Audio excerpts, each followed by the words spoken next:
and we're returned to government, we're going to build that new patient care tower at Nanaimo Hospital. It's been a year since David Eby delivered this campaign promise. This was a promise to get the NDP party elected. We elected them, and we're still waiting. Advocating for fair and equitable access to healthcare north of the Malahat, the Fair Care Alliance wants the provincial government to fulfill their promise of a new patient tower in Nanaimo. It's going to take 10 years.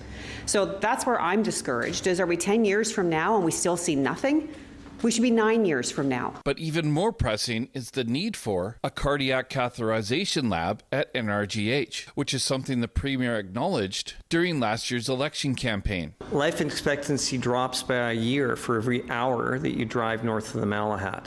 The burden of illness is significant in the central North Island. President of the Medical Staff Association, Dr. David Forrest, says an initial study was done in 2006 that a cath lab was needed in Nanaimo, and is disappointed that countless governments since then have failed to recognize that need. I'm particularly frustrated that Mr. Eby has made promises to improve services here and build a new tower and has failed to keep to that commitment. If I were a fly on the wall at UBCM this week, I can tell you that the message there is we have no money, we have no money, we have no money. With a nearly $12 billion deficit, Nanaimo's mayor, who is at the UBCM in Victoria, is hearing exactly that. But he says capital spending is the best form of government investment. This is needed. It's the right thing to do. It will create jobs. It will stimulate the economy, and you'll get a big chunk of it back in taxes anyway. A cath lab in 3 years would go a long ways to showing those of us that live in central Vancouver Island that they are serious about the campaign promise that they made. The province tells CTV News that the Minister of Infrastructure met with the NRGH board president yesterday and was optimistic about opportunities to advance the new tower over the course of the government's 4-year mandate. Steps are being taken to provide cardiac services at NRGH, but significant work is still needed. Andy Garland, CTV News, Nanaimo.